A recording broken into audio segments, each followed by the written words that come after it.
A mother raising triplets jolts awake in a panic, realizing the absence of her baby's cries. Discovering they've been fed, she begins to ponder who took care of them.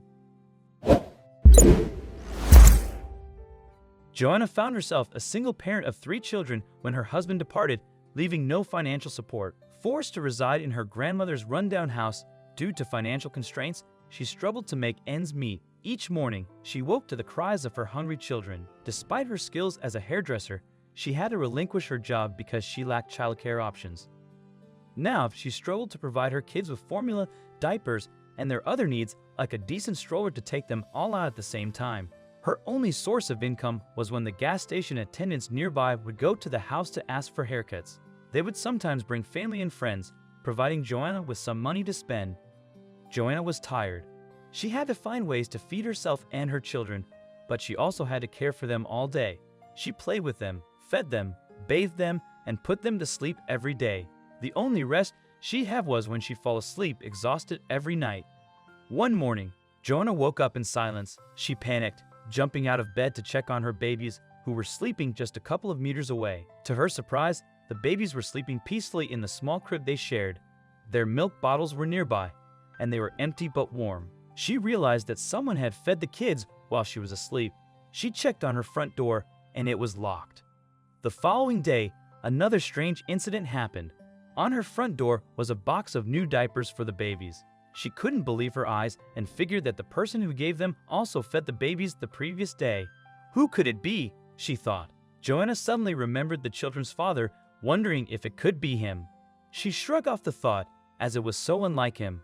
However, she decided to call him. "Was it you?" she asked as soon as he picked up. "Was it me what?" he answered, sounding irritated. "Could you come over to feed the kids and give them new diapers?" she asked. The man scoffed from the other side of the line. "What are you talking about? Why would I help you out? Stop calling me and delete my number off your phone.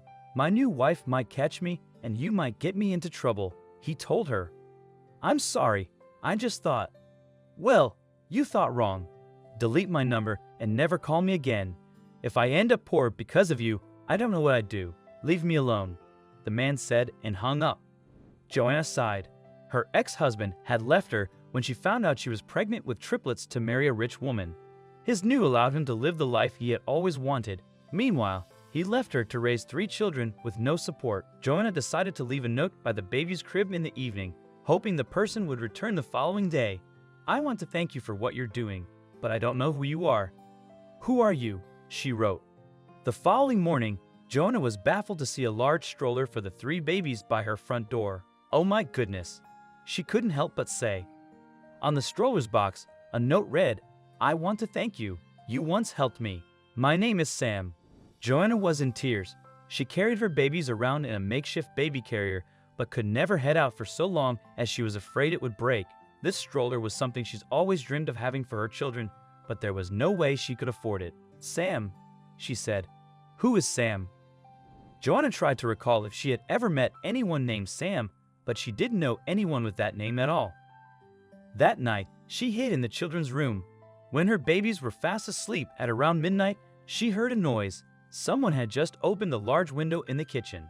Soon, a stranger, who looked homeless and was wearing an old coat, went inside the room. He had long hair and a matching beard that looked unkempt. He had toys in his hands, which he laid on the children's bed.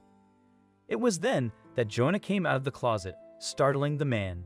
"Oh goodness," he exclaimed, jumping at the sight of Joanna. "I'm sorry for barging in. I truly am. I am a good person. Please believe me. I'm not here to harm anyone," he said, afraid that Joanna would think he was a burglar. Joanna shook her head. "I know it's you who's been helping me with my children. Who are you?" she asked him. "I'm sure you don't remember me, but I remember you. One day, you came to the park and fed your 3 babies one by one. You laid them on the grass," the man started to say. "You had a sandwich for yourself, but then you saw me. You didn't have much food, but yet you cut your sandwich in half so that I could have some," he revealed. Joanna was stunned. She never thought such a random act of kindness would return to her in such a big way. "You see, that day, I hadn't eaten in days. I was on the brink of collapsing. I will never forget how you helped me. My name is Sam." Realizing that Sam likely hadn't eaten, Joanna opened a can of beans so that he could eat. While he was eating, he shared that he lost his wife and young children in an accident. He could not cope with the loss, so he started to turn to vices. He ended up losing everything and ended up on the street. I sometimes sing in the park, hoping people would donate some money to me, Sam shared. After seeing you and your children, I followed you and saw you lived here. I realized you had no one else to help you, so I would sneak in to help in any way I could. With the money I earned from sitting in the park, I bought some milk, diapers, the stroller, and toys, he explained. Joanna was in tears. While the thought of a stranger easily entering her home scared her, she was grateful that it was Sam, a kind person who had nothing but good intentions. I don't know how I can ever repay you, she told Sam. Sam shook his head and said he wanted nothing in return. However, Joanna insisted. She offered to give him a haircut, as this was the only thing she could do for him. Sam agreed and returned the next day. Joanna cut his hair and shaved his beard. They were both surprised by how different he looked afterward. Sam was a good-looking man who had faced tough times. After that, Sam helped Joanna with her babies and they started spending more time together. They got to know each other better and fell in love.